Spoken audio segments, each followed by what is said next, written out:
हमें तलाश है दुनिया में ऐसे लोगों की, हमें तलाश है दुनिया में ऐसे लोगों की जो खुद को भूल जाते हैं दूसरों के लिए। मेरे अगले मुकर्रर पाकिस्तान पीपल्स पार्टी के रहनुमा इस्लामाबाद से तशरीफ लाने वाले हमारे मोअज़्ज़िज़ मेहमान, मैं गुजारिश करूंगा जनाब मुदस्सिर नवाज मलिक साहब से कि वो डाइस पे तशरीफ लाएं और अपने मखसूस अंदाज में आपसे मुखातिब हो। जनाब मुदस्सिर नवाज मलिक साहब अपने मोअज़्ज़िज़ मेहमान का तालियों की गूंज में इस्तकबाल। अल्लाह के नाम से शुरू जो निहायत मेहरबान रहम वाला है, और लाखों दुरूद व सलाम आका मोहम्मद मुस्तफ़ा सल्लल्लाहु अलैहि वसल्लम। मेरे तमाम दोस्तों, पीपल्स पार्टी के जयालों और सरदार सलीम हैदर साहब के जयालों, अस्सलाम वालेकुम। वालेकुम अस्सलाम। पीपल्स पार्टी में मेरी शमूलियत बगैर किसी वजह के नहीं हुई। मेरे लिए पीपल्स पार्टी में शामिल होने के लिए एक ही बात काफ़ी थी, जो कि हम सब पीपल्स पार्टी के वर्करों के लिए, जालों के लिए काफ़ी होनी चाहिए, कि जुल्फ़िकार अली भुट्टो साहब ने कादियानियों को काफिर करार दिया। और मेरा ख्याल है इससे आगे हमें कोई और चीज़ की ज़रूरत भी नहीं, क्योंकि कादियानियत या खातिमे रसूल सल्लल्लाहु अलैहि वसल्लम के मामलात पर जितनी शहादत हुई, दुनिया की हिस्ट्री में इतनी शहादत कभी भी नहीं हुई। और भुट्टो साहब ने ये कारनामा सरंजाम दे के हमारे सर फ़ख्र से बुलंद कर दिए। इसमें मैं शेर पढ़ूंगा कि मोहम्मद से वफा तूने तो हम तेरे हैं, कि मोहम्मद से वफा तूने तो हम तेरे हैं, ये जहां चीज़ है क्या लोहो कलम तेरे हैं। मैं एक बात हर प्रोग्राम में या हर तकरीर में लाजमी कहता हूँ कि हम सबसे पहले मुसलमान हैं, फिर हम पाकिस्तानी हैं, फिर हम किसी भी पार्टी से ताल्लुक़ रखते हैं। पीपल्स पार्टी वाहिद वो जमात है जो इस कुलिये को पूरा करती है। अब मैं इन तीनों चीज़ों को अपने आप से, आप लोगों से, पीपल्स पार्टी से मुंसलिक करूँगा। सबसे पहले इस्लाम पे आ जाते हैं कि इस्लाम के लिए पीपल्स पार्टी ने क्या किया। मैंने पहले भी अर्ज़ की कि जो भुट्टो साहब ने कर दिया, कादियानियों को काफिर करार कर दिया, इससे बड़ा काम दुनिया की हिस्ट्री में नहीं हो सकता। सबसे पहले ये बातें मैं इसलिए भी कर रहा हूँ कि अगर आप लोगों को किसी से बात करनी पड़े कि आप पीपल्स पार्टी में क्यों शामिल हैं या आप पीपल्स पार्टी के पर क्यों फख्र करते हैं, तो हमारे लिए एक जुमला काफ़ी है। आप किसी का भी मुंह तोड़ने के लिए ये बात यूज़ कर सकते हैं और हर जगह कर सकते हैं। और हमें यहाँ कहीं भी शर्म नहीं होनी चाहिए कि हम खातमुन नबीय्यीन सल्लल्लाहु अलैहि वसल्लम के उम्मती हैं और आखिरी नबी के उम्मती हैं। तो ये बात हम दलेरी से जहाँ भी हो सबसे पहले करें कि हमारे लिए यही काफ़ी, हमें बाकी बातों की ज़रूरत नहीं है। लेकिन ये इश्क के मामलात होते हैं, कुछ हमारे दोस्त यार दिमाग से भी सोचते हैं और दिमागी मुकाबला भी करते हैं, तो उनके लिए भी हमारे पास बिल्कुल जवाब और पीपल्स पार्टी में शामिल होने की वजूहत मौजूद हैं। ये जो बातें मैं कर रहा हूँ, ये बातें आपने भी याद रखनी है, और जहाँ भी आपको कोई भी शख्स बहस करे या बात करे तो उसमें आपके पास ये दलीलें काफ़ी होनी चाहिए। और ये जो बातें मैं कर रहा हूँ ये ठोस सबूत के साथ, अगर आपको चाहिए हो नेट पे भी मिल जाएंगी, मुझसे चाहिए मुझसे भी मिल जाएगी, हमारे किसी भी लीडर से चाहिए, ये बातें बिल्कुल 100% सबूत के साथ मिल जाएंगी, इसमें कोई भी दूसरी राय नहीं है। सबसे पहले मैं इस्लाम की बातों को आगे लेके चलूंगा कि भुट्टो साहब ने इस्लामी सरबराही कॉन्फ्रेंस पाकिस्तान में मुनक्किद की।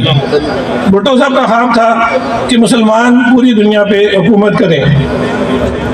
भुट्टो साहब सिर्फ पाकिस्तान के लीडर नहीं थे, बल्कि उम्मत मुस्लिमा के लीडर थे। भुट्टो साहब ये चाहते थे कि मुसलमान पूरी दुनिया पे हुकूमत करें, ना कि यहूदी और ईसाई। इस वजह से उन्होंने लाहौर में इस्लामी सरबराही कॉन्फ्रेंस मुनक्किद की और तमाम इस्लामी सरबराह को वहाँ पे मदऊ किया, और बड़ी कामयाब उसमें उन्होंने इस्लामी बैंक बनाने का मशवरा दिया और उसके ऊपर काम शुरू कर दिया।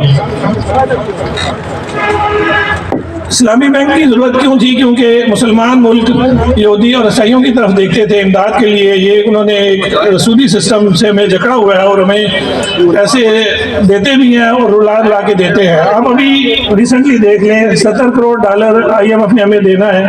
1 महीना पहले उनकी सेकंड टीम आई, फिर उन्होंने अप्रूव किया, फिर दिसंबर में उनकी, अभी कल मैं खबरों में सुन रहा था, मीटिंग हुई। अभी कह रहे हैं 11 जनवरी को हम वो $70 करोड़ देंगे। 3 महीने वो एक किस्त देने को लगा देते हैं। इस वजह से भट्टो साहब ने इस्लामी बैंक के क़याम का मशवरा दिया। लेकिन बदकिस्मती से यहूदियों और अंग्रेज़ों के हाथ यहाँ तक है कि उन्होंने इस्लामी सरबराह में शामिल होने वाले तमाम मुसलमान लीडरों बशमूल जुल्फ़िकार अली भुट्टो साहब, मोहम्मद कज़ाफ़ी साहब, सदाम साहब तो उस समय मेहरा से नहीं थे, यासिर अरफात साहब, शाह फैसल साहब, तमाम को चुन चुन के शहीद करा दिया, जो कि बदकिस्मती से इस्लाम की हिस्ट्री में होता आ रहा है। हमारे लिए एक और बात भी काफ़ी है कि पीपल्स पार्टी के लीडर जुल्फ़िकार अली भुट्टो खुद भी इस्लाम के लिए, पाकिस्तान के लिए शहीद हुए, उनके बेटे भी शहीद हुए, फिर अभी आखिर में बीबी रानी शहीद भी पाकिस्तान के लिए और इस्लाम के लिए शहीद हुई। हालांकि बीबी रानी जब पाकिस्तान में दोबारा तशरीफ़ लाई थी तो उनको बिल्कुल 100% कह दिया था कि आपकी जान को खतरा है, और इसका सबूत जब वो एयरपोर्ट से उतरी और कराची में दाखिल हुई तो पहला अटैक हुआ। लेकिन फिर भी बीबी रानी ने अपना टारगेट ना छोड़ा और वो आगे चलती गई। हालांकि उन्हें गाए बगाए मना करते रहे अपने साथी भी और एजेंसीज भी। बदकिस्मती से फिर लियाकत बाग में बेनज़ीर साहिबा की शहादत हुई, जो इस मुल्क के लिए बहुत बड़ा सानिया हुई। अब मैं सेकंड बात कहूँगा कि मैंने भी बात की थी, हम सब पहले मुसलमान हैं, फिर हम पाकिस्तानी हैं, फिर हम किसी पार्टी से हैं। अब पीपल्स पार्टी ने पाकिस्तान के लिए क्या किया? पीपल्स पार्टी ने सबसे पहले जो हमारा एक आइडेंटिटी ID कार्ड वो इजरा हुआ। सबसे पहले ID कार्ड भट्टो साहब का बना, जिसकी तस्वीर भट्टो साहब के मज़ार पे मौजूद है। फिर उसके बाद पासपोर्ट का इजरा। पासपोर्ट के इजरा होने से पहले ही और उन्हीं के दौर में बहुत से पाकिस्तानी बैरून मुल्क गए नौकरियों के लिए, जो आज बैरून मुल्क में करोड़ों और अरबोंपति हैं और बहुत सदर ममादा पाकिस्तान में भेज रहे हैं। शिमला माहदे के जरिए 90,000 से ज़ायद मुसलमानों को पाकिस्तान वापस लाए। इस्लामी जमहूरी पाकिस्तान का आइन मुरतब किया, जो कि आज तक नाफिजुल अमल है। ये कुछ बातें जो पाकिस्तान के लिए उन्होंने की। अभी बातें तो बहुत सारी हैं, इसमें हम बातें गिनती जाएँ तो अभी जैसे हमारे भाई ने पहले कहा था कि वाकई सुबह से शाम हो जाएगी या पूरा दिन गुजर जाएगा, बातें ख़त्म नहीं होंगी। अब तीसरी चीज़ आ जाती है पार्टी, कि पार्टी के लिए क्या किया। मैं दोबारा पिछला जुमला दोहराऊंगा, इस्लाम, पाकिस्तान और पार्टी।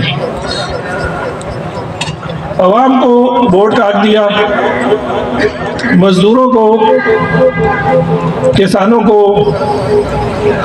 मिल में जो काम करते थे उनको मालिकाना हुकूक में शामिल किया, उनको बराबरी का दर्जा दिया, अवाम को ताकत का सरचश्मा कहा और हमेशा ये कहा कि जिसके साथ अवाम है वही ताकत में आएगा, ना कि किसी और ताकत के लिए उन्होंने कभी भी कहीं रुख किया। लेबर पॉलिसी का इजरा, तुलबा को सियासत में, यूनिवर्सिटियाँ, स्कूल, कॉलेजेस, ये सब, और सबसे बड़ी बात जिसकी वजह से पाकिस्तान अभी तक बहुत से मुल्कों के आंखों में आंखें डाल के देख रहा है, पाकिस्तान को एटमी ताकत बनाया।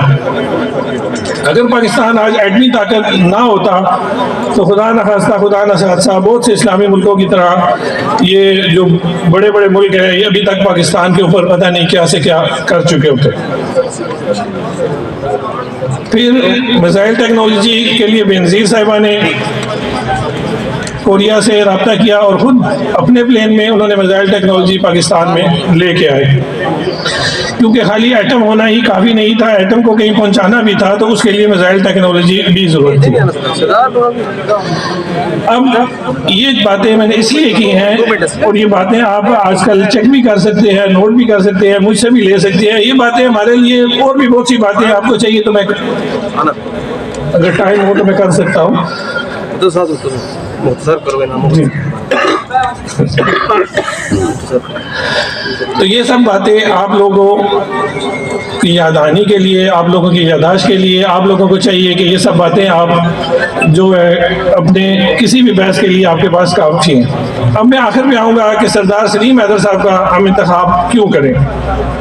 सरदार सलीम हैदर पीपल्स पार्टी के बहुत ही दिलेर लीडर हैं, और 24 घंटे दरवाजे उनके आप लोगों के लिए खुले हैं। मोबाइल खुला है, 3 मोबाइल दरवाजे खुले हैं। मिनिस्ट्री के दौर की थोड़ी सी बात मैं लाजमी करूँगा कि मिनिस्ट्री के दौर में वाहिद हमारी मिनिस्ट्री थी कि